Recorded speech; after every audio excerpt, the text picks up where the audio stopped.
30 দিন রোজা ফরজ করলেন 1 মাস, কিন্তু আল্লাহ পাক বলছেন অল্প কয়দিন। আল্লাহ পাক সাহস দিচ্ছেন যে বান্দা পারবে, এই 1 2 3 4 10 15 20 25 করে তোমার এই দিন পরিপূর্ণ হয়ে যাবে, তুমি চিন্তা করিও না।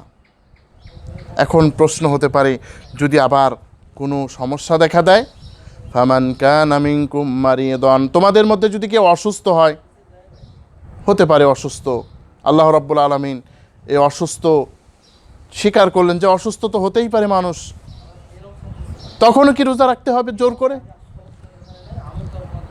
আল্লাহ রাব্বুল আলামিন মিনকুম মারিদান, তিনি বলেন তোমাদের মধ্যে যদি কেউ অসুস্থ হয়, অর্থাৎ এমন অসুস্থ যে যোগ্য ডাক্তার যদি বলেন রোজা রাখলেই ক্ষতি হবে, তাহলে কিন্তু রোজা রাখা যাবে না। রোজা রাখলে তোমার যদি ক্ষতি হওয়ার সম্ভাবনা থাকে, তাহলে রোজা রাখা দরকার নাই। কিন্তু এমন একটু খারাপ লাগছে, আজকে রোজা রাখবো না, এমন বিষয়টা যেন না হয়। আজকে আমাদের এই ধরনের অভ্যাস কিন্তু আমাদের রয়েছে, সুতরাং এমন যেন আমাদের না হয়। আও আলা সাফারিন, অথবা তোমরা যদি সফরের হালতে থাকো, যদি তোমরা ভ্রমণ করো, যে ভ্রমণে কষ্টের একেবারে সম্ভাবনা রয়েছে, রোজা রাখলে হয়তো বা কষ্ট হবে, আল্লাহ পাক বলছেন এরকম যদি তোমাদের কষ্টের সম্ভাবনা থাকে, তাহলে কিন্তু তোমাদের রোজা রাখতে হবে না, তোমাদের রোজা পরে রাখলেও হবে। কি কোন ধরনের সফর? এখন আপনি মনে করেন এই যুগে ধরেন আপনি ঢাকার মগবাজার থেকে যাবেন একেবারে গাজীপুর বা সাভার, এখন এই সাভার যাবেন আর মনে করবেন না হ্যাঁ আমি রোজা এখন আর রাখবো না, তাহলে কি হবে ভাই? হবে না। সুতরাং এমন এমন সফর, যে সফরে আপনার হয়তো বা ক্লান্তি লাগছে, মুসাফির আপনি ক্লান্তি লাগছে, আপনি রোজা না রাখলেও চলবে। এর দলিল হচ্ছে রাসূলুল্লাহ সাল্লাল্লাহু আলাইহি সাল্লামের সাহাবী, একজন সাহাবী বলেন, আমরা রোজা অবস্থায় সফর করতাম, আমাদের মধ্যে কেউ রোজা রাখতো আর কেউ রোজা ভেঙে ফেলতো, যে রোজা রাখতো, যে ভেঙে ফেলতো তাকে তিরস্কার করতো না, আর যে রোজা ভেঙে ফেলতো, যে রোজা রাখতো তাকেও তিরস্কার করতো না। সুতরাং এমন যদি অসুস্থ হয়, তাহলে এমন যদি সফর হয় কঠিন সফর, তাহলে বান্দা ফাইদ্দাতুম মিন আইয়ামিন উখর, তাহলে বান্দা শোনো, তাহলে তুমি অন্য সময় রোজা পুরো করে দেবে, অন্য সময় রেখে দিও, অসুবিধা নাই। কিন্তু তুমি সুস্থও না, তুমি অসুস্থও না, আবার সফরের হালতেও না, এমনি রোজা ভাঙবে, এটা চলবে না। ওয়ালাল্লাযীনা ইউতীকুনাহু ফিদিয়াতুন তাআমু মিসকিন, তোমাদের মধ্যে যদি কারো এমন অবস্থা হয় যে একেবারে না বাঁচার অবস্থা, কোনোদিনও রাখতে পারবে না, তাহলে সে একজন মিসকিনকে খাবার দিয়ে দেবে। এইবারে এর একটা ইতিহাস রয়েছে। রোজার যখন প্রথম ফরজ হয়ে গেল, তখন আসসালামু আলাইকুম ওয়া রাহমাতুল্লাহি ওয়া বারাকাতুহু, আজকের এই ইসলামিক দার্সে উপস্থিত হওয়ার তৌফিক দান করেছেন আলহামদুলিল্লাহ। সালাত এবং সালাম প্রিয় নবী মুহাম্মদুর রাসূলুল্লাহ সাল্লাল্লাহু আলাইহি ওয়াসাল্লামের উপর। রমজান মাস চলছে, আল্লাহ রাব্বুল আলামিনের পক্ষ থেকে রহমত, বরকত, নাজাত, মাগফিরাতের মাস হচ্ছে রমজান। এই রমজান আল্লাহ তাআলার পক্ষ থেকে নেয়ামত।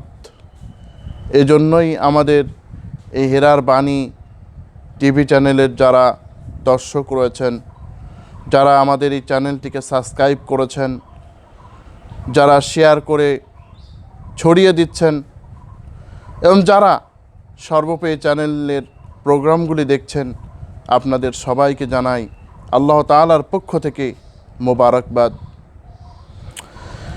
রমজান এমন একটি মাস, যেই মাস আল্লাহ তাআলার পক্ষ থেকে আমাদের প্রতি গুনাহ মাফের একটি মৌসুম। এ রমজান মাস ইসলামী বিজয়ের একটি গুরুত্বপূর্ণ মাস। এ রমজান মাসেই আল্লাহ রাব্বুল আলামিন মুসলমানদের সাহায্য করেছিলেন, যখন মুসলমানরা ক্ষুধার্ত, প্রায় নিরস্ত্র 313 জন বিপ্লবী বীর মুজাহিদ ছুটে গিয়েছিলেন মক্কার 1000-এরও বেশি কাফিরের মোকাবেলা করার জন্যে। আল্লাহ রাব্বুল আলামিনের কাছে তার নবী সাল্লাল্লাহু আলাইহি ওয়াসাল্লাম দোয়া করলেন, আল্লাহ আমার এই বান্দাগুলি, আপনার এই বান্দাগুলি এমন অবস্থা যে তাদের কোনো কাপড় নাই, আল্লাহ আপনি তাদের কাপড়ের ব্যবস্থা করে দেন। তাদের কোনো খাবার নাই, আল্লাহ একবেলা অথবা হাফ বেলাও খেতে পারে না, এমন অবস্থায় কোনো রকম এসছে, আল্লাহ আপনি তাদের খাবারের ব্যবস্থা করে দেন। এইভাবে করে দোয়া করলেন। আল্লাহ রাব্বুল আলামিনের পক্ষ থেকে সাহায্য নাজিল হয়ে গেল। কি সাহায্য নাজিল হয়ে গেল? যে বিজয় অর্জন করলেন মুসলমানেরা। 70 জন কাফির নিহত হলো, 70 জন বন্দী হলো। আর এমন অবস্থা তাদের হয়ে গেল, তাদের 24 জন নাম করা শয়তান যারা ছিল, আবু জেহেল, আবু লাহাব, উতবা, সাইবা, তারপরে উমাইয়া বিন খালাব, হাজ্জাজের 2 ছেলে মুনাব্বিহ ইবনুল হাজ্জাজ, আর অনেক নাম করা দুশমন হালাক হয়ে গেল। এই রমজান মাস হচ্ছে এমন একটি মাস, যেই মাসে আল্লাহ রাব্বুল আলামিন মক্কা বিজয় দান করেছিলেন। যে মক্কায় আল্লাহর নবী সাল্লাল্লাহু আলাইহি ওয়াসাল্লাম তিনি প্রবেশ করেছিলেন, যে মক্কা থেকে তিনি রাতের আধারে বেরিয়ে গেলেন, সাথে মাত্র একজন সাহাবী। তারপরে ওই সাহাবী হচ্ছেন এমন সাহাবী যিনি সিদ্দিক, আবু বকর সিদ্দিক রাদিয়াল্লাহু তাআলা আনহুকে সাথে নিয়ে তিনি চললেন মদিনার পথে।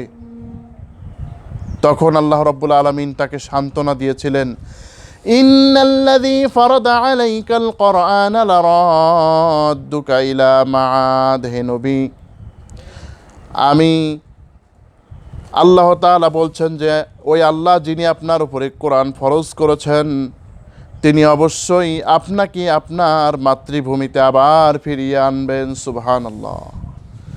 এনেছিলেন মক্কায় 10,000 সাহাবী নিয়ে মক্কা মুআজ্জামায় ঢুকলেন।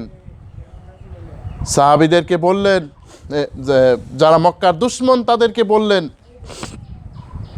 ও আমার কুরাইশের বন্ধুরা, তোমরা আমার কাছে কি আচরণ আশা করো? বললেন, আমরা এক ভাই, এক ভাতিজা, এক সন্তানের কাছ থেকে এটাই আশা করি, আপনি ভালো ভালো মানুষের সন্তান।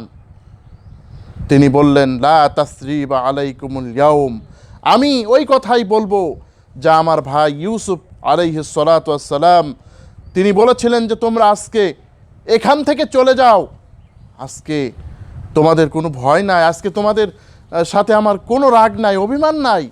ইযহাব আনতুমুত তুলাকা, তোমরা চলে যাও। এই রমজান মাসেই এই মক্কা বিজয়ের ঘটনা ঘটে। যাই হোক, আল্লাহ রাব্বুল আলামিন এই রোজা ফরজ করেছেন মানুষের উপরে।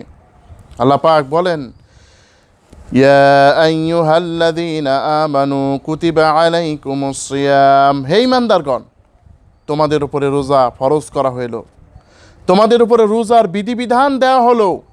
কুতিবা মানে ঈমানদারদের উদ্দেশ্যে, যারা ঈমান এনেছে আল্লাহর প্রতি, যারা ঈমান এনেছে যে আখিরাতের উপরে, যারা ঈমান এনেছে পরকালের উপরে, যারা ঈমান এনেছে তাকদীরের উপরে, যারা ঈমান এনেছে কিয়ামতের উপরে, তাদের প্রতি লক্ষ্য করে, তাদের উদ্দেশ্য করে আল্লাহ রাব্বুল আলামিন বলছেন, যারা এগুলোর বিশ্বাস করো বলে দাবি করো, দাবি করাই যথেষ্ট নয়। কুতিবা আলাইকুমুস সিয়াম, তোমাদের উপরে রোজা, সওম, এগুলো আমি ফরজ করে দিয়েছি। প্রশ্ন হতে পারে, আমাদের উপরে এই রোজা ফরজ করে দিলেন আল্লাহ, কেন এই রোজা ফরজ করে দিলেন? এটা কি পারবো? কামা কুতিবা আলাল্লাযীনা মিন ক্বাবলিকুম, তোমাদের পূর্বে যারা আছে তাদের উপরেও আমি রোজা ফরজ করেছিলাম। হযরতে মূসা আলাইহিস সালাতু ওয়াস সালাম তিনিও রোজা রেখেছেন। হযরতে মারিয়াম আলাইহিস সালাতু ওয়াস সালাম রোজা রেখেছেন। কোরআনে কারিমে তার দৃষ্টান্ত বর্ণনা করা হয়েছে। যখন মারিয়াম শিশু হযরত ঈসা আলাইহিস সালামকে প্রসব করলেন, চিন্তার মধ্যে পড়লেন। তিনি বললেন, মারিয়াম কেন চিন্তা করো? সূরা মারিয়ামের 25 নম্বর আয়াত, ফাকুলি ওয়াশরাবি ওয়া কররি আইনা ফাইম্মা তারাজিন্না মিনাল বাশারি আহাদা ফাকুলি ইন্নী নাযারতু লিররহমানি সাওমান ফালান উকাল্লিমাল ইয়াওমা ইনসিয়া। বলা হলো তুমি খাও, পান করো। আল্লাহ পাক বলছেন তুমি খাও, পান করো, এই খেজুর খাও মারিয়াম। আর যদি কোনো মানুষ তোমার কাছে এগুলোর কৈফিয়ত তলব করে, তাহলে বলো আমি রহমান দয়াময় যিনি আল্লাহ, তার নামে রোজা রেখেছি। কোনো কথা বলতে পারবো না। রোজা সবার উপরে ছিল। কেন এই রোজার বিধান দেওয়া হলো? লাআল্লাকুম তাত্তাকুন, হে মানুষ, যাতে তোমরা ইমানদার যারা তারা আল্লাহকে ভয় করতে পারো। রোজা রেখে তোমরা আল্লাহকে ভয় করো। কেন? রোজা রাখার পরেই মানুষ সাধারণত রোজা রাখলে পরে মানুষ কোনো খাবার সে গ্রহণ করে না, পানীয় গ্রহণ করে না। কঠিন ইফতারির সময়ও মানুষ কিন্তু কোনো পানি গ্রহণ করে না, খাবার গ্রহণ করে না। কঠিন বিপদের সময়ও যখন বিকালবেলা আসে, তখন কিন্তু মানুষ কোনো কিছুই গ্রহণ করে না। কেননা আল্লাহকে ভয় করে মানুষ চলতে চায়। আল্লাহ পাক রব্বুল আলামিন বলেন, তোমরা যেরকমভাবে আল্লাহকে ভয় করে চলছো, রোজা এই জন্যই ফরজ করা হয়েছিল যাতে তোমরা আল্লাহকে ভয় করো। আইয়ামাম মা'দুদাত, আল্লাহ বলছেন এই রোজা বেশি দিনের না বান্দা, এই অল্প কয়েকদিন। আল্লাহ পাক 30 দিন রোজা ফরজ করলেন, 1 মাস, কিন্তু আল্লাহ পাক বলছেন অল্প কয়েকদিন। আল্লাহ পাক সাহস দিচ্ছেন যে বান্দা পারবে, এই 1 2 3 4 10 15 20 25 করে তোমার এই দিন পরিপূর্ণ হয়ে যাবে, তুমি চিন্তা করিও না। এখন প্রশ্ন হতে পারে, যদি আবার কোনো সমস্যা দেখা দেয়, ফামান কানা মিনকুম মারিদান, তোমাদের মধ্যে যদি কেউ অসুস্থ হয়, হতে পারে অসুস্থ, আল্লাহ রাব্বুল আলামিন এই অসুস্থ স্বীকার করলেন যে অসুস্থ তো হতেই পারে মানুষ, তখনও কি রোজা রাখতে হবে জোর করে? আল্লাহ রাব্বুল আলামিন মিনকুম মারিদান, তিনি বলেন তোমাদের মধ্যে যদি কেউ অসুস্থ হয়, অর্থাৎ এমন অসুস্থ যে যোগ্য ডাক্তার যদি বলেন রোজা রাখলেই ক্ষতি হবে, তাহলে কিন্তু রোজা রাখা যাবে না। রোজা রাখলে তোমার যদি ক্ষতি হওয়ার সম্ভাবনা থাকে, তাহলে রোজা রাখা দরকার নাই। কিন্তু এমন একটু খারাপ লাগছে, আজকে রোজা রাখবো না, এমন বিষয়টা যেন না হয়। আজকে আমাদের এই ধরনের অভ্যাস কিন্তু আমাদের রয়েছে, সুতরাং এমন যেন আমাদের না হয়। আও আলা সাফারিন, অথবা তোমরা যদি সফরের হালতে থাকো, যদি তোমরা ভ্রমণ করো, যে ভ্রমণে কষ্টের একেবারে সম্ভাবনা রয়েছে, রোজা রাখলে হয়তো বা কষ্ট হবে। আল্লাহ পাক বলছেন এরকম যদি তোমাদের কষ্টের সম্ভাবনা থাকে, তাহলে কিন্তু তোমাদের রোজা রাখতে হবে না, তোমাদের রোজা পরে রাখলেও হবে। কি কোন ধরনের সফর? এখন আপনি মনে করেন এই যুগে ধরেন আপনি ঢাকার মগবাজার থেকে যাবেন একেবারে গাজীপুর বা সাভার, এখন এই সাভার যাবেন আর মনে করবেন না হ্যাঁ আমি রোজা এখন আর রাখবো না, তাহলে কি হবে ভাই? হবে না। সুতরাং এমন সফর, যে সফরে আপনার হয়তো বা ক্লান্তি লাগছে, মুসাফির, আপনি ক্লান্তি লাগছে, আপনি রোজা না রাখলেও চলবে। এর দলিল হচ্ছে রাসূলুল্লাহ সাল্লাল্লাহু আলাইহি সাল্লামের সাহাবী, একজন সাহাবী বলেন, আমরা রোজা অবস্থায় সফর করতাম, আমাদের মধ্যে কেউ রোজা রাখতো আর কেউ রোজা ভেঙে ফেলতো। যে রোজা রাখতো, যে ভেঙে ফেলতো তাকে তিরস্কার করতো না, আর যে রোজা ভেঙে ফেলতো, যে রোজা রাখতো তাকেও তিরস্কার করতো না। সুতরাং এমন যদি অসুস্থ হয়, তাহলে এমন যদি সফর হয়, কঠিন সফর, তাহলে বান্দা ফাইদ্দাতুম মিন আইয়ামিন উখর, তাহলে বান্দা শোনো, তাহলে তুমি অন্য সময় রোজা পুরো করে দেবে, অন্য সময় রেখে দিও, অসুবিধা নাই। কিন্তু তুমি সুস্থও না, তুমি অসুস্থও না, আবার সফরের হালতেও না, এমনি রোজা ভাঙবে, এটা চলবে না। ওয়ালাল্লাযীনা ইউতীকুনাহু ফিদিয়াতুন তাআমু মিসকিন, তোমাদের মধ্যে যদি কারো এমন অবস্থা হয় যে একেবারে না বাঁচার অবস্থা, কোনোদিনও রাখতে পারবে না, তাহলে সে একজন মিসকিনকে খাবার দিয়ে দেবে। এইবারে এর একটা ইতিহাস রয়েছে।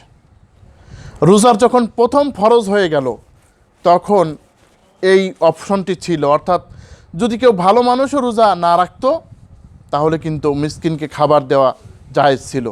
কিন্তু এই বিধানকে আল্লাহ পাক পরবর্তীতে বাতিল করে দেন। তখন বললেন যে যারা অসুস্থ, অর্থাৎ যারা নাকি একেবারে চলতেই পারে না, একেবারে বলা যায় যে রুগ্ন, 90-95 বছরের একজন বৃদ্ধ বৃদ্ধা, সে কি করবে? সে তো রোজা রাখতে পারবে না, তার রোজা জোর করে রাখা দরকার নাই, সে মিসকিনকে খাবার দেবে। কিভাবে মিসকিনকে খাবার দেবে? একটা রোজার পরিবর্তে একটা মিসকিনকে পুরো দুবেলা পেট পুরে খাবার দিতে হবে। মনে করেন আমাদের মধ্যে কেউ যদি এরকম মুরব্বি হয়তোবা বাবা মারা থাকে, হয়তোবা রোজা রাখতে পারছে না, তাহলে কি করতে হবে? তাকে একটা রোজা রাখবে না, একটা মিসকিনকে খাবার দিয়ে দেবে 2 বেলা। চাইলে সে খাবারও দিয়ে দিতে পারে, আবার যা কিছু খাবার চাল ডাল এগুলোও দিয়ে দিতে পারে, মূল্যও দিয়ে দিতে পারে, আবার বাড়িও খাওয়াতে পারে, এটা তার ইচ্ছা। একটা রোজার পরিবর্তে একটা মিসকিনকে সে খাবার দেবে। وعلى الذين يطيقونه فدية طعام مسكين فمن تطوع خيرا فهو خير له। যদি তোমরা এর চাইতে বেশি কিছু ভালো করতে চাও, আরও একটু বেশি বাড়িয়ে দিতে চাও কাফারা স্বরূপ, এটি তোমাদের জন্য অপরাধ নাই। তোমরা নফল কাজ বেশি বেশি করতে চাও, করতে পারো। ওয়াং তাসুমু খায়রুল লাকুম ইন কুনতুম তা'লামুন। আমার আল্লাহ তাআলা বলেন, যদি তোমরা রোজা রাখো বান্দা, তোমাদের জন্য অনেক কল্যাণ, যদি তোমরা তা জানো। একটা রোজা তোমার জন্য যে কত গুরুত্বপূর্ণ, আল্লাহ নবী সাল্লাল্লাহু আলাইহি ওয়াসাল্লাম তিনি ইরশাদ করছেন, তার নিকট সাহাবী হজরতে মুআজ ইবনুল জাবাল রাদিয়াল্লাহু তাআলা আনহু বললেন, ইয়া রাসূলুল্লাহ, আপনি এমন কিছু আমল আমাকে বলে দিন যে আমল করলে আমি জান্নাতে যেতে পারি। এরপরে আল্লাহর নবী বলছেন, এটা গুরুত্বপূর্ণ কথা বলেছো। তিনি অনেকগুলি কথা এখানে বললেন। এই হাদিসটি আমরা অন্য দিনে আলোচনা করব ইনশাল্লাহ। যে হাদিসটিতে একটু পর্যায়ে রয়েছে যে তুমি নামাজ রোজা এগুলো তো করবেই, পাশাপাশি সওম তোমাকে রাখতে হবে। কারণ কি? আস-সাওম জুন্নাতুন, রোজা হচ্ছে ঢাল। সুতরাং আল্লাহ রাব্বুল আলামিন এখানে যে বিষয়টি উল্লেখ করছেন যে রোজা যেহেতু ঢাল, সুতরাং তুমি যদি রোজা রাখতে পারো বান্দা, তোমার জন্য খুব ভালো। শাহরু রমাদান, এটা হচ্ছে রমজান মাস। আল্লাহ রাব্বুল আলামিন রমজান মাসের খাস করে তিনি এই নামটি নিয়েছেন। কোরআনে কারিমে কিন্তু আর কোনো মাসের নাম নেই, কেবলমাত্র কোন মাসের নাম আছে? রমজান মাসের নাম আছে। এটা কিন্তু একটা গুরুত্বপূর্ণ ব্যাপার। রমজান মাস এমন একটি মাস যে মাস কোরআনে কারিম যার নাম আছে, আল্লাযী উনজিলা ফীহিল কোরআন, যেই মাসে আল্লাহ রাব্বুল আলামিন কোরআনুল কারীম নাজিল করেছেন। অর্থাৎ এই রমজান মাসে কোরআন নাজিল হয়েছে। শাবান মাসেও হয় নাই, রজব মাসেও হয় নাই, শবে বরাতের রাত্রে হয় নাই, বরং এই রমজান মাসের কদরের রাত্রে কোরআন নাজিল হয়েছে। আমরা ইনশাআল্লাহ একটু পরে আরও বিস্তারিত জানব। আল্লাহ পাক এখানে কি বলছেন? যেই মাসে কোরআন নাজিল হয়েছে, এই কোরআন অনেক গুরুত্বপূর্ণ ব্যাপার। হুদাল লিন্নাস, যে কোরআন হচ্ছে মানুষের জন্য হেদায়েত। এ কোরআন মানুষকে হেদায়েত দেবে। সুতরাং এ কোরআনকে আমাদের যেমন তেলাওয়াত করতে হবে, কোরআন তেলাওয়াত করতে হবে। আজকে অনেক মানুষ আমরা কোরআন তেলাওয়াতই জানি না, পড়তেই পারি না, যারাও পারি হয়তো বা সহি হয় না। এইরকম না, ভালো করে শেখার জন্য চেষ্টা করতে হবে। কত কিছুর জন্য চেষ্টা করলাম, কোশিশ করলাম, কিন্তু কোরআনুল কারীমের জন্য কোনো চেষ্টা নাই, কোনো কোশিশ নাই। বলে ভাই আমি তো পারি না। ভাই আপনি কী করে পারবেন? ভাই আপনি যদি নাই শেখেন কোরআন, তাহলে কোরআন আপনি কি জানবেন? কোরআনের কি বুঝবেন আপনি? সুতরাং কোরআন শিখতে গেলে আপনাকে অবশ্যই কোরআন আগে শিক্ষা গ্রহণ করতে হবে। আমাদের সমাজে কোরআন শিক্ষার অনেক ত্রুটি বিচ্যুতি আছে। রমজান মাস এই জন্য বলছি যে অনেকেই আমিও দেখেছি অনেক, যে কোরআনে কারিমের একটা শিক্ষক রাখবে, তো শুরুতেই বলছে যে কত দেব? 50 টাকা দেব। এই যুগে 100 টাকা দেয়, তো 100 টাকা দিল ভালো কথা, 100 টাকা দেবে, আবার 3 মাস বাকি। আমি এর আগে একজনকে পড়াতাম, তো ওই বেচার 8 মাস হয়ে গেছিলো, আমার বেতন বাকি ছিল। এইরকমভাবে শুধু আমার ক্ষেত্রে না, বহু হাজার হাজার যারা মানুষ আছে তাদের কিন্তু এই অবস্থা। কোরআন কারীমের শিক্ষকদের ঠিকমতো আমরা বেতন দিতে চাই না। এমনকি অনেক মাদ্রাসা কোরআন কারীমের শিক্ষকরা শিক্ষকতা করে, টিচিং দেয়, ওই শিক্ষকেরও বেতন দিতে চায় না। মনে হচ্ছে এই কোরআনের শিক্ষক যারা, তারা মানুষ না, আর কিছু অন্য কোনো গ্রহ থেকে এসছে, তাদের বেতন দিতে চায় না। আবার তারা যদি বেতন দাবি করে তাহলে ও নাকি আবার দুনিয়াদার হয়ে যায়, ওর আবার সমালোচনা হয়ে যায়। এটাই হচ্ছে কোরআনের সাথে আমাদের আচরণ। ওয়াবাইনাতিম মিনাল হুদা ওয়াল ফুরকান, ওয়াবাইনাতিম মিনাল হুদা ওয়াল ফুরকান, আর এর মধ্যে রয়েছে স্পষ্ট দলিল, মিনাল হুদা হেদায়েত ও ফুরকান। কোরআন কারীমের মধ্যে স্পষ্টভাবে সব কিছু বর্ণনা করা হয়েছে। কোরআন কারীমে যেরকম নামাজের কথা বর্ণনা করা হয়েছে, কোরআন কারীমে যেরকম রোজার কথা বর্ণনা করা হয়েছে, কোরআন কারীমে যেরকম হজের কথা বর্ণনা করা হয়েছে, কোরআন কারীমে সেরকম সব বিষয় স্পষ্টরূপে বর্ণনা করা হয়েছে। মিনাল হুদা হেদায়েত অল ফুরকান, এবং সত্য মিথ্যার পার্থক্যকারী। এ কোরআন সত্য মিথ্যার পার্থক্য করবে। কোরআন আপনাকে বলবে আপনি সত্যবাদী না মিথ্যাবাদী। কোরআন আপনাকে বলবে আপনি কি মুমিন না কাফের। কোরআনের চাইতে আর কোনো কিতাব নাই যে আপনাকে সত্য মিথ্যা আপনাকে বলতে পারে, প্রমাণ করতে পারে। নাজ্জালা আলাইকাল কিতাবা বিল হাক্কি মুসাদ্দিকাল লিমা বাইনা ইয়াদাইহি ওয়া আনজালাত তাওরাতা ওয়াল ইনজিল মিন ক্বাবলু হুদাল লিন-নাসি ওয়া আনজালাল ফুরকান। নাজ্জালা আলাইকাল কিতাবা বিল হক, আল্লাহ পাক রব্বুল আলামিন কিতাব তোমার উপরে যথাযথ নাজিলভাবে নাজিল করেছেন, যা অতীতের কিতাবের সত্যায়নকারী। আল্লাহ পাক রব্বুল আলামিন এখানে বলছেন যে আর তিনি কি ইতিপূর্বে মানুষের জন্য নাজিল করেছেন হেদায়েত ও ফুরকান। সুতরাং কোরআন সত্য মিথ্যার পার্থক্যকারী। সুতরাং ফামান শাহিদা মিনকুমুশ শাহরা ফালইয়াসুম, আবার রোজার কথা।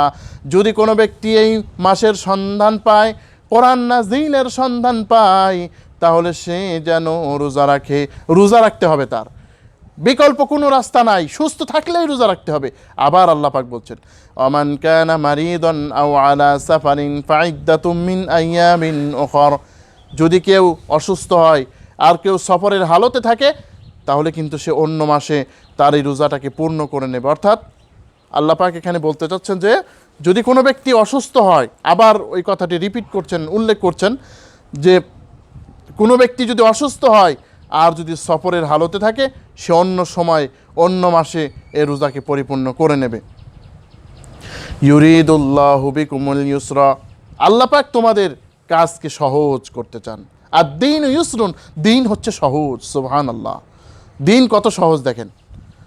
একজন ব্যক্তি নামাজি ব্যক্তি নামাজ আদায় করতে পারে না দাঁড়িয়ে, সে বসা অবস্থায় অথবা শোয়া অবস্থায় নামাজ আদায় করবে। একজন ব্যক্তি রোজা রাখতে পারছে না, হয়তো বা অন্য মাসে রোজা রাখতে হবে। একজন ব্যক্তি হয়তো বা তিনি অনেক কাজে দ্বারাই নামাজ পড়তে পারে না, বসা শোয়া অবস্থায় তো করবেই, রোজাও করবে, মোটেই রাখতে পারে না, মিসকিন খাওয়াই দেবে। ইউরিদুল্লাহু বিকুমুল ইউসরা, আল্লাহ পাক বলছেন দিনকে তুমি সহজ করে দাও। ওয়ালা ইউরিদু বিকুমুল উসরা, আর দিনকে কঠিন আল্লাহ পাক কঠিন করতে চান না। দিনকে আল্লাহ পাক রব্বুল আলামিন কঠিন করতে চান না। হযরত মুআজ ইবনে জাবাল রাদিয়াল্লাহু তাআলা আনহুকে আল্লাহ নবী যখন ইয়ামেনের দেশে পাঠালেন তখন তিনি কি বললেন? বাশশিরা ওয়ালা তুনাফিরা, দুইজনকে বললেন তোমরা সুসংবাদ প্রদান করো, খবরদার মানুষকে দুঃসংবাদ দিও না। অর্থাৎ মানুষকে আল্লাহর ব্যাপারে সুসংবাদ দাও, ভালো খবর দাও, হতাশ করিও না। আল্লাহ পাক এখানে তিনি উল্লেখ করছেন যে আল্লাহ তোমাদের এই দিনকে তিনি সহজ করতে চান, কোনো কঠিন করতে চান না। মা জাআলাল্লাহু আলাইকা মিন হাফিদ্দিন হারাজ, আল্লাহ পাক রব্বুল আলামিন সূরা হজের ৭৮ নম্বর আয়াতে বলছেন যে আল্লাহ পাক এই দিনকে তিনি কোনো কঠিন করতে চান না, এই দিনকে তিনি কঠিন কিছু বানাতে চান না তোমাদের জন্য এই দিনকে তিনি সহজ করতে চান। সুবহানাল্লাহ। অতএব এই দিন আমাদের জন্য আল্লাহ সহজ করেছেন। ওয়ালিতুকমিলুল ইদ্দাতা, যাতে তোমরা তোমাদের এই যে দিন মেয়াদ, এই মেয়াদটা যাতে পরিপূর্ণ করতে পারো, অর্থাৎ এই রোজাকে যাতে তোমরা পরিপূর্ণ করতে পারো, এই জন্যই আল্লাহ এই ব্যবস্থা দিয়েছেন। ওয়ালিতুকাব্বিরুল্লাহ, তোমরা যাতে এর তাকবীর করো, অর্থাৎ যখন ঈদুল আযহা আসবে তখন তোমরা যাতে বেশি করে তাকবীর উচ্চারণ করতে পারো। লাআল্লাকুম তাশকুরুন, তোমরা যাতে শুকরগুজার হও। আল্লাহ তোমাদের এই যে রোজার বিধান দিলেন, এজন্য তোমরা শুকরগুজার হও। রোজা রাখার পরে যখন ঈদ আসবে তখন কিন্তু তোমরা বেশি করে আল্লাহ তাআলার শুকরিয়া আদায় করবে। রোজা রাখার পরে আল্লাহ তাআলার শুকরিয়া আদায় করবে, কারণ এই রোজা রাখার শক্তি তিনি তোমাদেরকে দান করেছেন। এই রোজা রাখার শক্তি তিনি তোমাদের দান করেছেন। সুতরাং এই রোজা যাতে তোমরা রাখতে পারো, এই রোজা যাতে তোমরা সুন্দর করে রাখতে পারো, এই জন্য তোমাদেরকে আল্লাহ পাক তৌফিক দেন। এজন্য তোমরা আল্লাহর শুকরিয়া আদায় করবে। ওয়াইদা সাআলাকা ইবাদি আন্নি ফাইন্নী করিব, হে নবী, আমার বান্দারা যখন আপনাকে জিজ্ঞাসা করে আমার সম্পর্কে, বলুন আমি আল্লাহ অতি নিকটে। একজন বেদুইন মরুচারী জিজ্ঞাসা করলেন যে, ইয়া রাসূলুল্লাহ, আমাদের রব যিনি আল্লাহ, তিনি কি আমাদের চাইতে অনেক বেশি দূরে নাকি কাছে? তিনি বললেন, আল্লাহ পাক সাথে সাথে এই আয়াত নাজিল করে দেন, ওয়াইদা সাআলাকা ইবাদি আন্নি ফাইন্নী করিবুন, যে তোমার কাছে জিজ্ঞাসা করে আমার বান্দারা, আপনি বলুন হে নবী আমি আল্লাহ বড় নিকটে। আল্লাহু আকবার। আল্লাহ পাক রব্বুল আলামিন যখনই কোরআন কারিমে ইয়াসআলুনাকা বলেছেন, যখন জিজ্ঞাসা করতে বলেছেন, তখনই বলেছেন আপনি বলুন। যেমন কোরআন কারিমের মধ্যে আল্লাহ পাক সূরা আল বাকারার 189 নম্বর আয়াতে আছে, ইয়াসআলুনাকা আনিল আহিল্লাহ কুল হিয়া মাওয়াকিতু লিন্নাস, আপনাকে জিজ্ঞাসা করে হেলাল সম্পর্কে, চাঁদ সম্পর্কে, বলো এটি মানুষের জন্য চিরস্থায়ী একটা ক্যালেন্ডার। এইভাবে করে আল্লাহ পাক যখনই বলেছেন ইয়াসআলুনাকা, তখন বলেছেন কুল। আল্লাহ রাব্বুল আলামিন এখানে বললেন যে না, কুল না, আপনি বলুন যে আমি আল্লাহ বলছি, আমি তোমাদের বড় নিকটে। সুবহানাল্লাহ। উজিবু দাওয়াতাদ দাঈ ইযা দাআন, আমার বান্দা যখন দোয়া করে আমি আল্লাহ তার দোয়ায় সাড়া দেই। সুবহানাল্লাহ। সুতরাং কত বড় কথা। আল্লাহ নবী সাল্লাল্লাহু আলাইহি ওয়াসাল্লাম বলেন, মান আদা ওয়ালিয়ান ফাকাদ আযানতুম ফিল হার, যেই ব্যক্তি আমার কোনো আল্লাহর কোনো অলির বিরুদ্ধে যুদ্ধ করে, আল্লাহ তার সাথে যুদ্ধ করবেন, যুদ্ধের ঘোষণা করে দেন। অর্থাৎ যারা নাকি আল্লাহর অলিদের সাথে যারা নাকি যুদ্ধ করবে, আল্লাহ তাদের সাথেও যুদ্ধ করবেন। যেই ব্যক্তি নাকি আল্লাহর নিকট 1 বিঘত যাবে, আল্লাহ তার নিকট 1 হাত যাবেন। যেই ব্যক্তি আল্লাহর কাছে হেঁটে যাবে, আল্লাহ রব্বুল আলামিন তার কাছে দৌড়ে দৌড়ে চলে আসবেন। অতএব আল্লাহর কাছে দোয়া করা আমাদের খুবই দরকার। আল্লাহ পাক সূরা আল মুমিন এর 60 নম্বর আয়াতে বলেন, ওয়াকালা রাব্বুকুম উদউনি আস্তাজিব লাকুম, তোমাদের পালনকর্তা, তোমাদের রব যিনি, তিনি বলেছেন তোমরা আল্লাহর কাছে দোয়া করো, আমি অবশ্যই তোমাদের দোয়ায় সাড়া দেব। সুবহানাল্লাহ। এই আল্লাহর কাছে দোয়া করতে বলছেন, এখন কিভাবে দোয়া করবেন? উচ্চ স্বরে নাকি চুপে চুপে? আল্লাহর কাছে আমাদের দোয়ার ভাষা কি জানেন? আমরা মনে করি মসজিদে অমুক হুজুরকে দিয়ে একটু দোয়া করাই দিতে পারলেই মনে হয় আমার শান্তি। ফরজ নামাজের পরে 5 ওয়াক্ত ফরজ নামাজের পরে দোয়া করাই দিতে পারলেই আমাদের শান্তি। একটা কথা মনে রাখবেন, আল্লাহ নবী সাল্লাল্লাহু আলাইহি সাল্লাম দোয়া করেছেন, ওইভাবে যদি দোয়া না করতে পারেন তাহলে কিন্তু দোয়ার আশা করা যাবে না। আল্লাহর নবী কিভাবে দোয়া করেছেন, তার ব্যক্তিগত দোয়া তিনি নিজে নিজে করেছেন। এজন্য আপনিও আপনার যে ব্যক্তিগত দোয়া আছে, আল্লাহর কাছে কত কিছু চাওয়ার আছে, আপনি কিন্তু নিজে নিজে দোয়া করবেন, প্রকাশ করার দরকার নাই। আপনি যেই ভাষায় পারেন আপনি আপনার মাতৃভাষায় আল্লাহর কাছে দোয়া করতে থাকবেন, যাতে আপনি সফলতা অর্জন করতে পারেন, যাতে আপনি নৈকট্যশীল আপনি হতে পারেন। সুতরাং আপনাকে অবশ্যই কিন্তু এই দোয়াটা করতে হবে নিজে নিজে। চিৎকার করে দোয়া করা আল্লাহর নবী বেশি পছন্দ করেন নাই। যেমন খাইবারের যুদ্ধে আল্লাহর রাসূল সাল্লাল্লাহু আলাইহি ওয়াসাল্লাম তিনি খাইবারের যুদ্ধে এইবার যুদ্ধ থেকে চলে আসছেন। সাহাবাই কেরাম জোরে জোরে আল্লাহর তাসবিহ পাঠ করছিল। আল্লাহর নবী বললেন, ইরবাউ আলা আনফুসিকুম, তোমরা তোমাদের নিজের উপরে দয়া করো। নিজের উপরে তোমরা তোমাদের নিজের উপরে রহম করতে থাকো।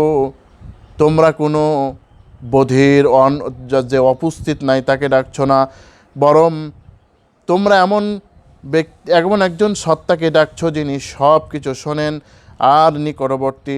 সুতরাং তোমরা অত জোরে তোমাদের দোয়া করতে হবে না, তোমরা স্বাভাবিকভাবে আল্লাহর কাছে দোয়া করতে থাকো। আল্লাহর কাছে স্বাভাবিকভাবে আমরা দোয়া করব, দোয়া কিন্তু বাদ দেওয়া যাবে না। এই দোয়া সম্পর্কে আরও একটু কথা না বললেই নয়। আল্লাহ নবী বলছেন, আর দোয়া হুয়াল ইবাদা, দোয়াই হচ্ছে ইবাদত। মনে রাখবেন, এই দোয়া কবুল এর শর্ত কিন্তু তিনটা, অবশ্যই মনে রাখবেন। দোয়া কবুল হওয়ার শর্ত হচ্ছে তিনটা। এক নম্বর হচ্ছে আপনাকে কিন্তু ইখলাসের সাথে দোয়া করতে হবে। দোয়া করতে গিয়ে মানুষের সামনে দেখা গেল চোখের পানিতে আমার বুক ভাসে, কিন্তু দেখা গেল নিরালায় একটু দোয়াও করলাম না, এই দোয়া কি কবুল হবে নাকি? তাই বলে না, দোয়া করতে হবে ইখলাসের সাথে। দোয়া করতে হবে আল্লাহর সন্তুষ্টি অর্জনের জন্য। 2 নম্বরে দোয়ার শর্ত হলো দোয়া করতে হবে নবী পাক সাল্লাল্লাহু আলাইহি ওয়াসাল্লামের তরিকা অনুযায়ী। আল্লাহ নবী যেখানে দোয়া করেছেন ওই অবস্থায় আমাদের দোয়া করতে হবে। 3 নম্বরে দোয়া করতে হবে। 3 নম্বরে হচ্ছে যে দোয়াটি করার আগে কিন্তু আপনার খাদ্য হালাল হতে হবে। হালাল যদি খাবার না হয় তাহলে কিন্তু আপনার দোয়া কবুল কিভাবে হবে আল্লাহই ভালো জানেন। শোনেন, একটা হাদিস আপনাদেরকে বলি। আল্লাহ নবী বলছেন, আল্লাহ পাক মুমিনদেরকে যে নির্দেশ দিয়েছেন তা দিয়েছিলেন নবীদের রাসূলদের উপরে। আল্লাহ পাক বললেন, ইয়া আইয়ুহার রাসূলু কুলু মিনাত তাইয়্যিবাতি ওয়া আমালু সলিহা, হে রাসূলগণ, পবিত্র খাদ্য আহার করো আর নিজেও ভালো কাজ করো। আল্লাহ পাক রব্বুল আলামিন এখানে বলছেন, আল্লাহ নবী এখানে বলছেন, আল্লাহ পাক নিজে যে কাজ করতে বলেছেন তা ওই যা মুমিনদের করতে বলছেন তা রসুলদেরও বলেছেন। সুতরাং এইভাবে করে একজন ব্যক্তি সম্পর্কে আল্লাহ নবী বললেন, একজন ব্যক্তি আছে ধুলায় ধূসরিত চেহারা, একজন ব্যক্তি আছে ধুলায় ধূসরিত চেহারা, এই চেহারা নিয়ে সে দোয়া করছে ইয়া রব্বি ইয়া রব্বি, অথচ তার খাবার হারাম, তার পোশাক হারাম, তার সব কিছুই হারাম। আন্না ইউস্তাজাবু লাহা, তার দোয়া কী করে কবুল হবে? তার দোয়া কিভাবে কবুল হবে? আল্লাহ পাকের নবী প্রশ্ন করছেন। সুতরাং এই হালাল খাবার খাওয়াও কিন্তু একটা গুরুত্বপূর্ণ ফরজ দোয়া কবুলের আগে। এজন্য আমরা এই বিষয়টি আমরা চেষ্টা করব। কারণ কি, আজকে অনেকেরই অভিযোগ যে দোয়া আমার কবুল হচ্ছে না কেন, দোয়া আমার কবুল হয় না কেন। এইটাও একটা কারণ। পাশাপাশি আল্লাহ রাব্বুল আলামিন 3 অবস্থায় বান্দার দোয়ায় সাড়া দেন। 3 অবস্থায়। এক অবস্থা কি, বান্দা যা চাইলো তাই আল্লাহ রাব্বুল আলামিন তাকে দিয়ে দিলেন। 2 নম্বরে বান্দা দোয়ার বদলাতে আল্লাহ তার দুনিয়ার একটা বিপদকে হেফাজত করে দিলেন, বিপদ থেকে বাঁচিয়ে দিলেন। 3 নম্বরে হচ্ছে যে দোয়া করলো তা দুনিয়ায় তিনি দিবেন না, আখেরাতে তিনি দান করবেন। এই জন্য দোয়া করে কখনো হতাশ হতে হয় না। আর এই দোয়ার কথা এই জন্যই আমি আনলাম যে এই যে রমজান মাস, এই রমজান মাস দোয়া কবুলের মাস। ইফতারের পূর্ব মুহূর্তে আমরা দোয়া করবো আল্লাহর কাছে, ফালিয়াস্তাজিবু লি ওয়া লিউমিনুন, যাতে তোমরা দোয়ায় সাড়া দাও, যাতে ঈমান আনো, বিলাআল্লাহুম ইয়ারশুদুন, যাতে তোমরা তোমাদেরকে আল্লাহ পাক পথ প্রদর্শন করেন, সঠিক পথ প্রদর্শন তিনি করতে পারেন, সঠিক পথ দেখান তোমাদেরকে। উহিল্লা লাকুম লাইলাতাস সিয়ামির রাফাসু ইলা নিসাইকুম। এবারে আল্লাহ রাব্বুল আলামিন রোজা সম্পর্কে একটি গুরুত্বপূর্ণ ব্যাপার তিনি বর্ণনা করছেন। একটু ভালো করে আপনারা শোনার চেষ্টা করুন যে গুরুত্বপূর্ণ বিষয়টা কি। আল্লাহ রাব্বুল আলামিন যখন রোজা ফরজ করলেন, 3টা অবস্থায় এই রোজা কিন্তু মানে এই পর্যায়ে আসছে। প্রথম পর্যায়ে রোজা আল্লাহ পাক ফরজ করলেন যে তোমরা যারা রোজা রাখতে চাও রোজা রাখতে পারো, আর নাইলে পরে তোমরা মিসকিনকে খাবার দিয়ে দিলেই হবে। কিছুদিন চললো, এরপর আল্লাহ রাব্বুল আলামিন বলছে সবাইকে রোজা রাখতে হবে, শুধু রোজা রাখতে হবে না, মনে করো আজকে যদি খাও তাহলে কালকে ওই আজকে 3টার সময় খেলে কালকে 3টায় আবার খাওয়া লাগবে, কোনো ইফতার টিফতার কিচ্ছু চলবে না। মানুষের জন্য খুব করুণ অবস্থা হয়ে গেল, মানুষের জন্য খুব করুণ অবস্থা হয়ে গেল। ওই মানুষদের মধ্যে আল্লাহ নবীর সাহাবীদের মধ্যে একজন ব্যক্তি ছিল, তার নাম ছিল সেরমা। ওই আনসারি সাহাবী দিনভর কাজ করেছেন, তিনি ছিলেন গরিব মানুষ, কুলির কাজ করেছেন, মজুরির কাজ করেছেন, কাজ করার পরে এবার বাড়ি আসছেন। বাড়ি এসে এবার স্ত্রীকে বললেন, বিবি আমাকে কিছু খাবার দাও। বলে, খাবার তো তেমন কিছু নাই, দেখি আমি জোগাড় করে আনছি। জোগাড় করতে করতে বেচারা ঘুমায় গেছে, কারণ ওই নিয়ম ছিল যে ঘুমাইলে পরে আর খাওয়া যাবে না। এখন ঘুম থেকে ওঠার পরে আল্লাহ, এখন তো আর খাওয়া যাবে না। তারপরের দিন ওই বেচারা একেবারে অজ্ঞান হয়ে পড়ে। এরপর আল্লাহ রাব্বুল আলামিন এই এই আয়াত নাজিল করেন যে এখন থেকে রাত্রেও খাওয়া যাবে, কোনো অসুবিধা নাই। আর স্ত্রীর সাথে মেলামেশাও নিষেধ ছিল। হযরত ওমর রাদিয়াল্লাহু তাআলা আনহু একদিন আসলেন, আসার পরে তিনি বেখিয়ালে তার স্ত্রীর সাথে তিনি মেলামেশা করে ফেললেন। আল্লাহ নবীর কাছে তিনি ছুটে গেলেন, ইয়া রাসূলুল্লাহ আমি তো হালাক হয়ে গেলাম। বলে, কি হয়েছে? বলে, এই ব্যাপার। এরপর আল্লাহ রাব্বুল আলামিন বললেন, উহিল্লা লাকুম লাইলাতাস সিয়ামির রাফাসু ইলা নিসাইকুম। কোরআনের অর্থ তর্জমা করছি, কিন্তু আল্লাহ রাব্বুল আলামিন বলছেন যে তোমাদের জন্য রাত্রে তোমাদের স্ত্রীদের সাথে মিলা সঙ্গম করা এগুলো বৈধ করা হলো, অবৈধ নয় এখন থেকে। অর্থাৎ তোমরা চাইলে তোমাদের স্ত্রীর সাথে তোমরা মিলন করতে পারবে। হুন্না লিবাসুল লাকুম ওয়া আনতুম লিবাসুল লাহুন্না, কারণ হচ্ছে তোমাদের হুন্না লিবাসুল লাকুম, নারীরা তোমাদের পোশাক, তোমরাও নারীদের পোশাক। পোশাকের কাছে যেমন শরীরের কোনো কিছু গোপন রাখা যায় না, তোমাদের ওই নারীদের কাছে আর স্ত্রীদের কাছে তোমাদের গোপন থাকার দরকার নাই, তোমরা বরং মেলামেশা করতে পারবে, কোনো অসুবিধা নাই। এই যুগেও আবার কিছু কিছু মানুষের কুসংস্কার আছে। আমি বহুদিন আগে একজনের কাছ থেকে একটা কথা শুনেছিলাম যে রাত্রে স্ত্রীর সাথে এগুলো মিলিত হওয়া যাবে না রোজার মাসে। তো যখন তাকে বলা হলো, বলে, ভাই আমরা তো জীবনেও এই কথা শুনি নাই, এজন্য এই কথাগুলি কিন্তু আপনাদের পৌঁছে দিতে হবে। বিশেষ করে আমাদের এই চ্যানেলের এই গুরুত্বপূর্ণ ভিডিওগুলি আপনারা পৌঁছে দেবেন, ছড়িয়ে দেবেন, নিজেরাও সাবস্ক্রাইব করবেন, যাতে এই ধরনের ভিডিওগুলি আপনারা পেতে পারেন। আল্লাহ পাক আমাদের দ্বীনি কাজে সাহায্য করার তৌফিক দান করুন। আল্লাহ পাক এখানে বলছেন যে তোমাদের জন্য এই রমজান মাসে তোমাদের স্ত্রীদের সাথে এগুলো করা বৈধ করা হলো, কারণ তোমরা তাদের পোশাক, তারাও তোমাদের পোশাক। আলিমাল্লাহু আন্নাকুম কুনতুম তাখতানুনা আনফুসাকুম, আল্লাহ জানেন যে তোমরা খেয়ানত করে ফেলেছো, কিছু কিছু কাজ তোমরা করেই ফেলেছো। আল্লাহ পাক এখানে বলছেন যে আল্লাহ পাক তো তিনি তো আর এইভাবে অদৃশ্য নন, তিনি তোমাদের সব কাজই তিনি জানেন। অতএব তোমরা যে এই কাজগুলি করে ফেলেছো এগুলো আল্লাহ আগেই জানেন।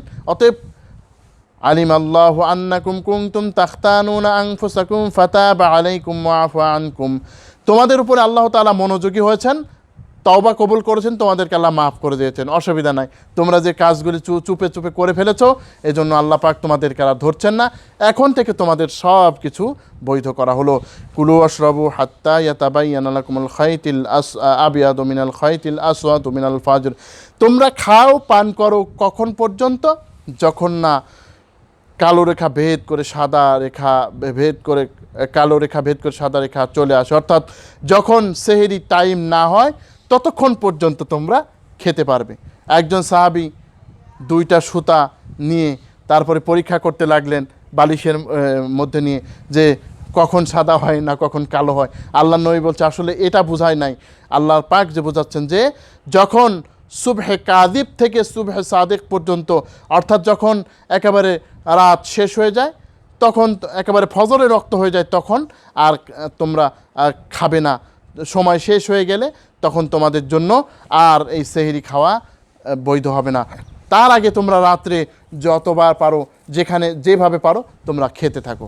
আল্লাহ পাক সহজ করে দিলেন, সুম্মা আতিম্মুস সিয়াম ইলাল লাইল, তোমরা রাত পর্যন্ত সিয়াম পরিপূর্ণ করো, অর্থাৎ সন্ধ্যা পর্যন্ত। এখানে আমাদের সমাজে কিছু কিছু ভুল আছে, আমরা একটু যদি দেখি, যে অনেকেই মনে করে, যে শিয়ারা মনে করে বিশেষ করে, যে রাত পর্যন্ত নাকি না খেয়ে থাকতে হবে, সন্ধ্যা না। অথচ আল্লাহর নবী সাল্লাল্লাহু আলাইহি ওয়াসাল্লাম কোরআনের ব্যাখ্যা কিন্তু তিনি নিজেই করেছেন। কোরআনের ব্যাখ্যা আমাদের নিজে করলে হবে না, কোরআনের ব্যাখ্যা নিতে হবে রাসূলুল্লাহ সাল্লাল্লাহু আলাইহি ওয়াসাল্লাম থেকে। তিনি কি বলেছেন? আমার উম্মত ততক্ষণ পর্যন্ত কল্যাণের উপরেই থাকবে যদি তারা সঠিক সময়ে ইফতার করে। সঠিক সময়ে যদি তারা ইফতার করে তাহলেই কেবলমাত্র কল্যাণ। আজকে আমরা অনেক জায়গায় দেখি ইফতারি হওয়ার পরেও খামাখা 2-3 মিনিট দেরি করে। এটা মোটেই উচিত নয়। যখনই ইফতারের সময় হয়ে যাবে তখনই আমরা ইফতার শুরু করব। যখনই সেহরি হয়ে যাবে, সেহরির সময় শেষ হয়ে যাবে, আমরা সেহরি আমরা শেষ করে দেব। একজনের কথা মনে পড়লো বহুত দিন আগে, একটা মুরব্বির কথা। তিনি যখন সময় শেষ হয়ে গেছে তখনও তিনি খাচ্ছেন, তো পান খাচ্ছেন। একজন বলছে আপনার সময় তো শেষ, রোজা তো হবে না। বলে রাখো তোমার ওই সব। তো এইভাবে কিন্তু করলে হবে না। একটা যখন সেহরির নির্দিষ্ট সময় শেষ হয়ে যায় তখন কিন্তু আর কিছু খাওয়া পান করা যাবে না। এজন্য এই জিনিসগুলো আমাদের একটু খেয়াল রাখতে হবে। আর সন্ধ্যা হয়ে গেলেই ইফতার করতে হবে, আর ইফতারি করাতেও হবে। আল্লাহ নবী বলছেন যদি কোনো ব্যক্তিকে ইফতার করাতে পারে তৃপ্তির সহকারে, আল্লাহ রাব্বুল আলামিন তাকে জান্নাতে ওইভাবে খাওয়াবেন। সুবহানাল্লাহ। আর আল্লাহ নবী সাল্লাল্লাহু আলাইহি ওয়াসাল্লামের কাছে বলা হলো, ইয়া রাসূলুল্লাহ, আমাদের মধ্যে অনেকেরই তো তেমনভাবে ইফতারি করানোর যোগ্যতা নাই। তিনি বললেন একটু পানি আর একটু খেজুর দিয়ে হলেও একজনকে ইফতার করাও। সুতরাং এই ইফতারি করানোর একটা গুরুত্ব আল্লাহ রাব্বুল আলামিন রেখেছেন। সুতরাং এই ইফতার আমাদের করাতে হবে, মানুষকে করাতে হবে। আমাদের সমাজে এখানে একটা কুসংস্কার রয়েছে। ছোটোবেলায় আমি শুনেছি আমরা যে যদি কোনো ব্যক্তি রোজা রেখে আরেকজনের ইফতারি করে তাহলে নাকি ওই সোয়াবটা ওই আরেকজনকে দিয়ে দেওয়া হয়। নাউজুবিল্লাহ। আল্লাহ পাক কি এত অভাবগ্রস্ত হয়ে গেছেন? নাউজুবিল্লাহ। আল্লাহর কাছে কোনো কিছুর অভাব আছে? আল্লাহ পাক কি বলছেন? হে মানুষ, তোমাদের মধ্যে জিনদের মধ্যে যদি সবচাইতে ভালো মানুষ যদি থাকে, তাহলে তোমরা যদি সবাই আল্লাহর কাছে চাইতে থাকো, আল্লাহ পাক বলছেন তিনি দিতে থাকলেও তার ভাণ্ডারে কোনো কম পড়বে না। যেমন পাখি যেমন সমুদ্রের যদি মুখ দেয় কতটুক পানি নিতে পারে মুখে, আল্লাহ পাক বলছেন অতটুকুন আমার ভাণ্ডারে কোনো কমবে না। এই জন্য কোনো অসুবিধা নেই। আপনাকে যদি কেউ দাওয়াত দেয় আপনি তার বাড়ি ইফতারি করতে পারবেন, আপনার সওয়াব হবে না, বরং যে ইফতারি করাবে তাকে আপনি সওয়াবের ব্যবস্থা করে দেবেন। অতএব কোনো অসুবিধা নাই, ইফতারি আপনারা ইনশাআল্লাহ করতে পারবেন। ইফতারির বিষয়ে আরও একটু কথা না বললেই নয়। আমাদের সমাজে ইফতার করতে করতে তারপরে কিন্তু মাগরিবের খোঁজ থাকে না। এটা কিন্তু মোটেই উচিত নয়। ইফতারি করতে হবে, আর নামাজের জন্য যে সময় দেওয়া হয় ওই সময় কিন্তু আমাদের উপস্থিত হতে হবে মসজিদে। আমরা জামাতের সহিত আমরা নামাজ আদায় করার ইনশাআল্লাহ চেষ্টা করব। আরও একটা বিষয় সংশোধন, তা হচ্ছে আমরা ইফতারি এত বেশি পরিমাণে আমরা ডিজিটাল করে ফেলেছি। আমাদের সমাজে ইফতারি দেখলে অনেক সময় হতবাক হয়ে যেতে হয়। না, রোজার পরে শুধু খাওয়া দাওয়া নিয়ে থাকলে হবে না, বরং একটা পরিমাণ মতো ইফতারি আমরা খাবো। আর ইফতারি আমাদের সমাজে অনেকে একেবারে যা ইচ্ছা তাই ইফতারি করে ফেলেন, ভাজা পোড়া, তারপরে দেখা গেলো পেটের রোগ বানান। না, এরকম না। স্বাভাবিক খাবার। আল্লাহ নবী সাল্লাল্লাহু আলাইহি ওয়াসাল্লাম কত কষ্ট করে তিনি ইফতার করেছেন। আল্লাহ নবী সাল্লাল্লাহু আলাইহি ওয়াসাল্লাম তিনি কিন্তু খেজুর খেতেন বেজোর সংখ্যক, একেবারে পাকা খেজুর খেতেন। যদি পাকা খেজুর না পেতেন তাহলে কাঁচাই খেতেন। যদি কাঁচাও না পেতেন আমার নবী পানি দিয়ে একটু ইফতারি করেছেন। এজন্য আমরা একটু খেয়াল রাখবো। আরেকটা বিষয় হচ্ছে আমরা ইফতারিতে বেশি করে খেজুর খাবো। আমরা অনেকে খেজুর খেতেই চাই না। আল্লাহ নবী সাল্লাল্লাহু আলাইহি সাল্লাম খেজুর খেয়েছেন, সুতরাং এই খেজুরের অনেক গুরুত্ব রয়েছে। আমরা ইফতারির অনেকগুলি দোয়া আছে, আমরা একটা দোয়া অন্তত আপনাদেরকে এখানে বলতে চাই। দোয়াটি হচ্ছে কি, এই দোয়াটি ফজিলত এবং অত্যন্ত সুন্দর একটা দোয়া। ذهب الظمأ وابتلت العروق وثبات الأجر إن شاء الله। এই দোয়াটি মুখস্থ করে নেবেন। ذهب الظمأ وابتلت العروق وثبات الأجر إن شاء الله। মুখস্থ হবে না? ইনশাআল্লাহ হবে। ذهب الظمأ وابتلت العروق وثبات الأجر إن شاء الله। যাহাবাদ দমাও একেবারে তৃষ্ণা নিবারিত হয়েছে, ক্ষুধা নিবারিত একেবারে দূর হয়ে গেছে, আর আল্লাহর পক্ষ থেকে প্রতিদান পাওয়া যাবে ইনশাআল্লাহ। এই দোয়াটি মুখস্থ যদি হয় ইনশাআল্লাহ আপনারা আমাদেরকে জানাবেন কমেন্ট করে। তো এই দোয়াটিও আপনারা মুখস্থ করে নেবেন। আরও দোয়া আছে, যদি সম্ভব হয় আরেক সময় আরেকটা দোয়া পড়াবো যাতে আপনাদের মুখস্থ করতে সহজ হয়। তো সুতরাং ইফতারি সম্পর্কে আমরা আলোচনা করলাম। আল্লাহর নবী বলছেন, আমার উম্মত ততক্ষণ পর্যন্ত কল্যাণের উপরে থাকবে যতক্ষণ পর্যন্ত না তারা কি করবে, যতক্ষণ পর্যন্ত তারা শীঘ্র ইফতার করবে। এরপর আল্লাহ পাক আরেকটা বিধান তিনি দান করছেন, ওয়ালা তুবাশিরুহুন্না ওয়া আনতুম আকিফিনা ফিল মাসাজিদ, তোমরা তোমাদের স্ত্রীদের নিকটেও যাবে না যতক্ষণ তোমরা ইতিকাফ করবে মসজিদে। ইতিকাফ সম্পর্কে আমরা একটু কথা আপনাদেরকে বলতে চাই। ইতিকাফ শব্দটির মানে হচ্ছে লেগে থাকা, ঝুলে থাকা, কোনো কিছুর উপর নিজেকে আবদ্ধ করে রাখা। কোরআন কারীমের মধ্যে এই শব্দটি এসছে। বনী ইসরাইলরা যখন পার হয়ে যাচ্ছিল সমুদ্র, তখন আল্লাহ রাব্বুল আলামিন পার করে দিলেন। তখন দেখলো যে কিছু লোক একেবারে মূর্তি পূজার মধ্যে আবদ্ধ। কোরআন কারীমে এরকম আসছে যে বানী ইসরাঈল আল বাহরা ফাআতাউ আলা কওমিন ইয়াকুফুনা আলা আসনামিন লাহুম, তারা একেবারে মূর্তির দিকে ঝুঁকে রয়েছে। ইসলামের পরিভাষায় ইতিকাফ বলা হয় মসজিদে একটা নির্দিষ্ট সময়ের জন্যে সকল দুনিয়াবি সম্পর্ক ছিন্ন করে, সকল পার্থিব সব কিছু চুকিয়ে দিয়ে একমাত্র আল্লাহ রাব্বুল আলামিন এর সন্তুষ্টির জন্যে মসজিদে বসা। এই ইতিকাফ বিশেষ করে রমজানুল কারীমের মধ্যে শেষের 10 দিনে ইতিকাফ করা হচ্ছে সুন্নাত। কিতাবের মধ্যে রয়েছে যদি কোনো ব্যক্তি ইতিকাফ করার জন্য না থাকে তাহলে কিন্তু সবাই গুনাহগার হয়ে যাবে। এজন্য আমাদের কিন্তু ইতিকাফ অবশ্যই করতে হবে। আল্লাহ নবী সাল্লাল্লাহু আলাইহি সাল্লামের হাদিস রয়েছে, আম্মাজান আয়েশা সিদ্দিকা রাদিয়াল্লাহু তাআলা আনহা থেকে বর্ণিত, তিনি বলেন, আল্লাহর নবী শেষের 10 দিন তিনি ইতিকাফ করতেন। যেই বছর আল্লাহর নবী এই দুনিয়া থেকে চলে যাবেন তিনি 20 দিন ইতিকাফ করেছিলেন, এমনি করেছিলেন 10 দিন, আর যেই বছর তিনি দুনিয়া থেকে চলে যাবেন ওই বছর করলেন 20 দিন। অর্থাৎ কেউ যদি 20 দিন ইতিকাফ করে তারপরেও কিন্তু ইনশাআল্লাহ সুন্নতের উপরেই থাকবে। সুতরাং আমরা ইতিকাফ আমরা করার চেষ্টা করব। ইতিকাফ মসজিদে করতে হবে, কিন্তু বাড়ি ইতিকাফ করলে হবে না। আমাদের সমাজে অনেক আমাদের দেশে অবশ্য মহিলাদের মসজিদে যাওয়ার সুযোগ নাই, তাই তারা করতে পারেন, কিন্তু কোনো অবস্থায় কোনো ছেলে বা পুরুষ কিন্তু বাড়ি ইতিকাফ করলে হবে না। কোথায় ইতিকাফ করতে হবে? মসজিদে ইতিকাফ করতে হবে। আল্লাহ নবী সাল্লাল্লাহু আলাইহি সাল্লাম মসজিদে ইতিকাফ করেছেন। সুতরাং আমরাও আল্লাহকে সন্তুষ্টি করার জন্য ইনশাআল্লাহ মসজিদে আমরা ইতিকাফ করার জন্য চেষ্টা করব ইনশাআল্লাহ তাআলা। এইবারে ইতিকাফের কিছু বিধান আমরা উল্লেখ করব, তারপরে ফায়দা উল্লেখ করব। ইতিকাফ করার বিধান, ইতিকাফ মসজিদে যখন ঢুকবেন তখন কিন্তু আপনি মসজিদের বাইরে যেতে পারবেন না। মসজিদের বাইরে গেলে কিন্তু আপনার ইতিকাফ কিন্তু হবে না। যদি এখন যে কারণগুলি উল্লেখ করা হয় খাবার জন্য, টয়লেটের জন্য, এখন কিন্তু এটার দরকার হচ্ছে না, কারণ এখন আপনার টয়লেট কিন্তু মসজিদেই আছে। আলহামদুলিল্লাহ, আপনি মসজিদেই টয়লেট আছে। আর খাবারটা যদি আপনাকে আনতেই হয় তাহলে আপনি খাবার আনার জন্য যাবেন, আবার চলে আসবেন, আর যদি থাকে কেউ আপনাকে দিয়ে যাবে। সুতরাং মসজিদে এই ধরনের বাইরে যাওয়ার সুযোগ নাই। ইতিকাফকারী দ্বিতীয় বিধান হচ্ছে ইতিকাফকারী মসজিদে কোনো দুনিয়াবি আলোচনায় লিপ্ত হবে না।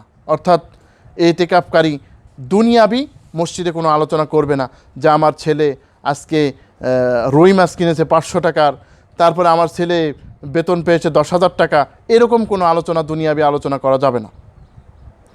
3 নাম্বার, ইতিকাফ করতে গিয়ে আপনি এমন কোনো পরিশ্রমী ইবাদত করবেন না যে আপনার ফরজ সালাতি ছুটে যায়।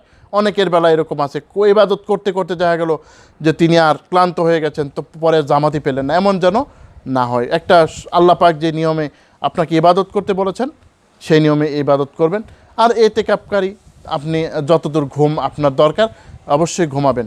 তবে আমাদের সমাজে দেখেছি ইতিকাফ যারা করে ঘুমের একটা আসর বসিয়ে নেন, এটাও ঠিক নয়। ইতিকাফকারী যে কাজগুলি করতে পারবেন তা হলো, ইতিকাফকারী মানুষের সাথে সাক্ষাৎ করতে পারবেন, প্রয়োজনে তিনি মানুষের সাথে সাক্ষাৎ করতে পারবেন। তবে অবশ্যই এমন যেন না হয় যে 2-4 দিন পরে একজন মানুষ আসছে চুটায় গল্প করি, না এমন না, এই স্বাভাবিক কেমন আছেন, কি আছে না আছে এগুলো। ইতিকাফকারী এগুলো করতে পারে। আমাদের দেশে একটা ভুল ধারণা আছে যে ইতিকাফকারী মশারি টানিয়ে একা একা বসে থাকবে, আরেকজন মূল্য বাঁচলে এগুলো কোনো খোঁজ নেওয়া যাবে না। এক ধরনের ইমামও এই ধরনের ফতোয়া দিয়েছে, আমি দেখেছি। অথচ ইতিকাফকারী স্বাভাবিক সব কাজই করতে পারবেন। যেমন ইতিকাফকারী যদি তিনি কোনো তালিমের কাজ করেন, তালিম দিতে পারবেন মুসল্লিদের, ছাত্রদের। ইতিকাফকারী কোরআন শিক্ষা দিতে পারবেন, সবই করতে পারবেন ইনশাআল্লাহ। ইতিকাফকারীদের আরও কিছু করণীয় কাজও রয়েছে। যেমন ইতিকাফকারী কী কী ইবাদত করবেন? প্রধানত নামাজ তো পড়বেনই, পাশাপাশি তিনি কোরআন কারিম তেলাওয়াত করবেন, মশগুল হবেন। এরপরে দিনই বইপত্র পড়বেন ইত্যাদি, আর যেটুকুন তার দরকার ঘুমিয়ে নেবেন। ইতিকাফকারীর ফায়দা, সবচাইতে বড় ফায়দা হচ্ছে ইতিকাফকারী আল্লাহর সন্তুষ্টি অর্জন করতে পারে। ইতিকাফকারী আল্লাহর সন্তুষ্টি সে অর্জন করতে পারে। কারণ মসজিদে দুনিয়া সে ত্যাগ করবে, দুনিয়াকে পরিত্যাগ করবে, এই দুনিয়া ত্যাগ করে সে আল্লাহর দিকে রুজু হতে পারবে, আল্লাহর দিকে সে একেবারে একনিষ্ঠ হতে পারবে। 2 নম্বরে হচ্ছে যে ইতিকাফ করবে সে লাইলাতুল কদর পাবে।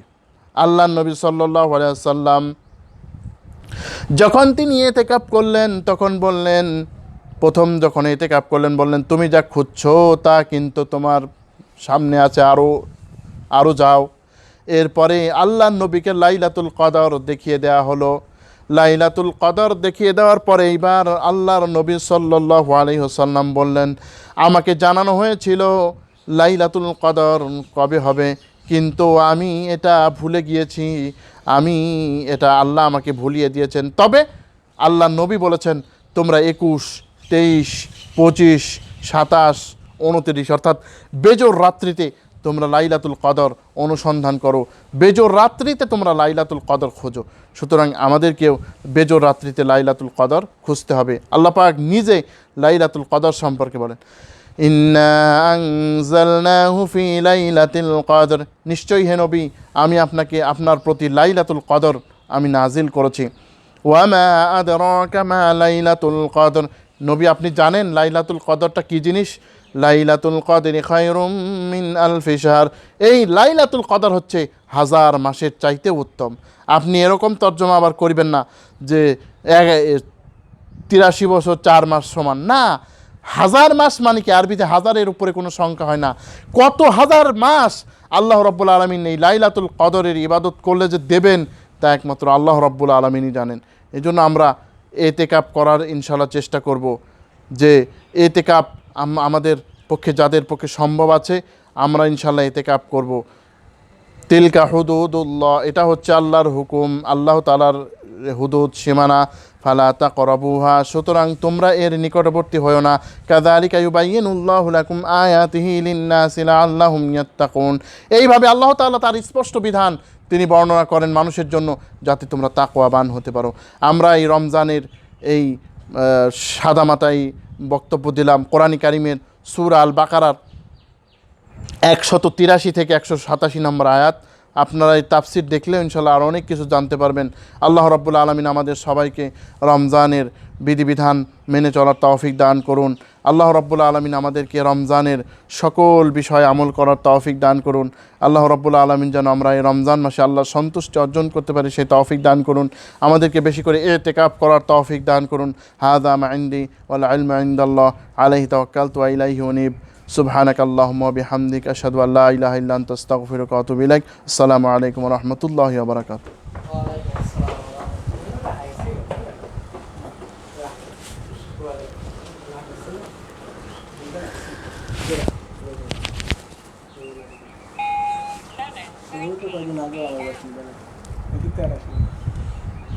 মহসিন ভাই।